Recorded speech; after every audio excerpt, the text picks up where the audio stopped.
आप सबको प्रणाम करता हूँ। काशी की धरती से आया हूँ और काशी के बारे में कहा गया है, जहाँ गालियों में अलंकार मिला है, जहाँ अक्खड़पन आधारशिला है, शिवरात्रि की ऐसी रात कहाँ है, साधुओं के ऐसे ठाट कहाँ है, मुंह में घुलता एक पान ढूंढ के लाओ, एक शहर में पूरा हिंदुस्तान ढूंढ के लाओ। क्या कहने भाई, क्या कहने। अब गाली की बात हुई, अभी रोहित पढ़ के गए हैं, हमसे बोले कि भैया बहुत अच्छा पढ़े, आप हमको क्या देना चाहेंगे।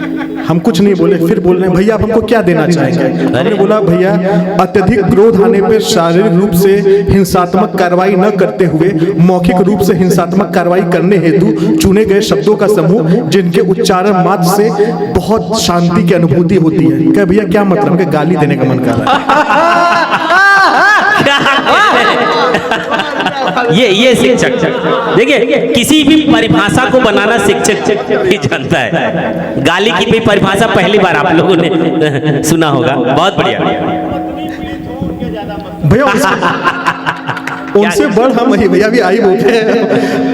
कृष्णा को मैंने पढ़ाया भी बचपन में, और जो छोटा था तभी मैं पढ़ाया था। ये नर्सरी में था या एक में था, मैं इसके पास गया, मैंने पूछा बेटा ये बताओ 8 का आधा कितना हुई। कहा चचा सीधे कटबा दूठे 3 निकली, आधे कटबा दूठे सुनना। बहुत बढ़िया। हमके बहुत खतरनाक लड़का है, हमके कुछ बदलते हैं प्रश्न तो हम पूछते हैं, कुछ अलग पूछते हैं। हमके बेटा स्वर और व्यंजन में क्या अंतर है। कहे चचा एक मुंह से अंदर जाला, एक मुंह से बाहर। हमके लड़का खतरनाक है, हमके बहुत खतरनाक है। हमके बेटा प्रश्न बदलते हैं फिर बदलते हैं। हमके भी बताओ विधायक जी को जानते हो, कहा नहीं। हमके गांधी जी को जानते हो, कहा नहीं। सुभाष चंद्र जी को जानते हो, कहा नहीं। हमके बेटा पढ़ते तब जानते ना। तो कहे चचा ये बतावा रेखा के जाना ना, नेहा के जाना ना। अरे सबका एरिया ऑफ इंटरेस्ट होला तोहार और हमारे यार। क्या कहने भाई, क्या कहने। हम लिटरली हम इससे डर गए। हम पूछेंगे नहीं, कुछ चंदौली का है लड़का। हमने कहा लो बेटा एक प्रश्न पत्र लो और तुमको निबंध लिखना है। कहे कितने पेज का लिखना है। हमके 4 पन्ने में निबंध लिखना है। कहे टॉपिक हमके आलस्य। भैया 2 मिनट में निबंध लिख के दे दिया, 3 पन्ना खाली, अंतिम में लिखा था यही आलस्य है। बहुत बढ़िया। अब आलस्य लिखने में भी बड़ा मेहनत लगा था गुरुजी। और गजब की बात है, ये पास भी हो जाता है, क्लास 10वीं में पास हो जाता है, मिठाई लेके मेरे घर आता है और हम बड़ा आश्चर्यचकित ये कितना नंबर पर रिजल्ट देखते हैं तो 90%। हमके बेटा यार तुमको पढ़ते नहीं देखे 90% पा गए। कहे चचा 2 साल पहले तो आयल अलग घरे हमरे तो है बेटवा फैल रहा तो उसे हम ना पूछली कि हम कहा देखली कहा ना देखली।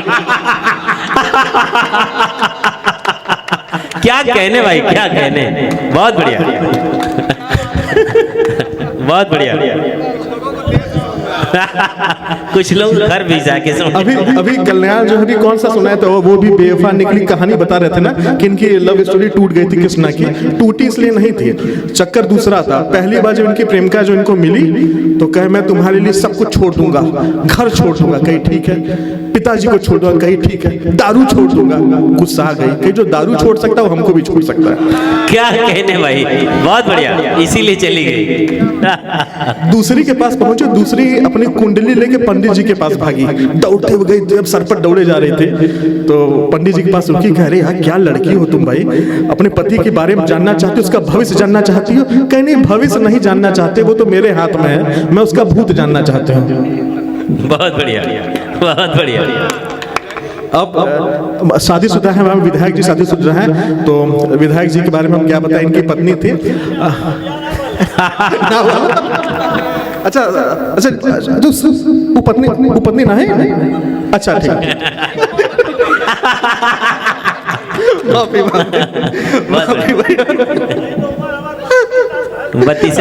माफी भैया। हमारे आदरणीय रामरंगिया जी बैठे हुए हैं, इनकी पत्नी ना भैया। वाह। तो हालत यह है इनकी कि बिच्छू तक अभी दिल चच्चा बना दिया, पत्नी ने पीट कर मुझे पट्टा बना दिया, और शादी के पहले मैं भी मीठा अचार था, नींबू निचोड़ कर मुझे खट्टा बना दिया।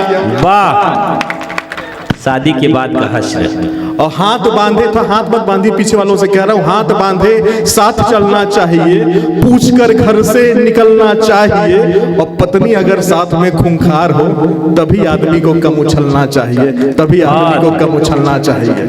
वाह। और चुनाव का माहौल है, चुनाव किसी पार्टी का नाम नहीं लेना है, तभी मैं बोलता हूँ कि हिंदू सिख ईसाई कोई मुसलमान है, हिंदू सिख ईसाई कोई मुसलमान है, खून एक ख्वाब एक राष्ट्र हिंदुस्तान है। और भाजपाई कांग्रेसी या हो सपाई, हर कोई अपनी पत्नी से परेशान है। वाह, क्या कहने भाई, हर कोई अपनी पत्नी से परेशान। ये एक ग्लोबल समस्या है। दो ही ग्लोबल समस्या है, घर में पत्नी और बाहर जो है, जो आजकल पार्टीज जो चल रही हैं बहुत फेमस हो गई हैं, तो उनके बारे में नाम नहीं ले सकता। मैं एक शिक्षक हूँ, मैं विद्यालय जाता हूँ, बच्चों को पढ़ाता हूँ।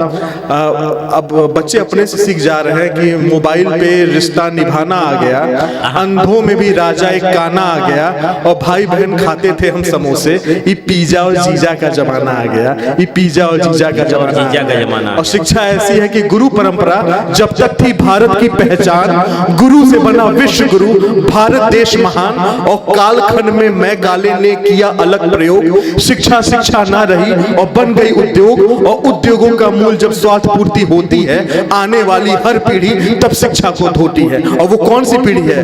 उ नुक्कड़ का नंदू, उ दीनू दिहाड़ी, उ गली का गोपी, उ पप्पू पनवाड़ी, उ बाजू का बनिया, उ लल्लू लोहार, उ गधा, उ धोबी, उ कल्लू कुम्हार, उ चाय वाला चंदू, उ झब्बन का झाड़ू, उ मल्लू का मामी, सुरेंद्र का साड़ू, उ आदिल के अब्बा, उ जुम्मन का अम्मी, उ नई की पतोहिया जेकर नाम हो निम्मी।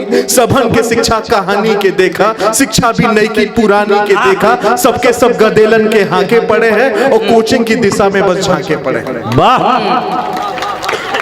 अब बात कैसी होती है? बहुत बढ़िया। हम लोग का ठेका हुआ था, एक बार हम बनाएंगे, एक बार ही बनाएंगे। बात कैसे होती है? उ गुप्ता का पोता, उ पड़वा का नाती, क्या बात है। उ गुप्ता का पोता, उ पड़वा का नाती, उ शर्मा का बेटवा जौन रहल उत्पाती, कपारे के हर कोना के नोचे, तकिया चादर बिछौना के नोचे। वाह भाई। बचपन में सुनी होगी लोमड़ी की कहानी, उछले पड़ी थी अंगूर की दीवानी, स्वभाव के विपरीत वो फल खाने चली थी, भूल कर लक्ष्य दूसरों को रिझाने चली थी। पर असल में लोमड़ी अंगूर खाती कहाँ है, खाकर उससे खट्टा बताती कहाँ है। असफल हुए तो मंजिल खट्टी लगी है, यहाँ तो कोचिंगों की सट्टी लगी है। बहुत बढ़िया भैया, निश्चित रूप से। चलो इस कहानी को थोड़ा आगे बढ़ाएं, लोमड़ी की अगली पीढ़ियों को अंगूर खिलाएं, पर इस बार वो असल में है खट्टे। पर कैसे कहें, क्या सोचेंगे पड़ोसी, क्या कहेंगे ये बच्चे। लोमड़ी को अंगूर की जरूरत नहीं है, न तैरो उस नदी में जो उल्टी बही है। और स्वच्छंद पंछियों को पिंजड़े में जाने से रोको, भटक जाए तो किसी बहाने से रोको। वो खुद ब खुद सफलता को पाने लगेंगे, वो खुद ब खुद सफलता के लिए पाने लगेंगे। बहुत बढ़िया। कुछ पढ़ोगे? समय हो गया वैसे। हाँ? नहीं अभी जिये यार, वो ना बोला था मंचवा बदे टाइम का भी हमें ध्यान रखना एक बस एक छोटी सी रचना मैं आपके सामने रखता हूँ। पत्नी पीड़ित हम सभी हैं। पति पत्नी में कभी भी संवाद नहीं हुआ, हमेशा विवाद हुआ है। पति पत्नी में सिर्फ एक बार संवाद हुआ है, वो है रावण और मंदोदरी के बीच में। एक छोटा सा प्रकरण है, आप लोग ये न जाने कि हम वैसे वाले शिक्षक हैं, थोड़ा बहुत ज्ञानों है, थोड़ा बहुत सुना देते हैं। दशानन बोलते हैं पत्नी के समक्ष आते हैं और मंदोदरी प्रश्न करते हैं कि पराक्रम पौरुष परंपरा का पर्याय हो, असीम अलौकिक अंतहीन अध्याय हो, तीनों लोग तुम्हारी माया के अधीन हैं, फिर सीता क्यों जो राम में ही लीन है। और साधु बन छल किया गए दाढ़ी केश में, क्यों नहीं पहुंचे जानकी समक्ष राम के वेश में।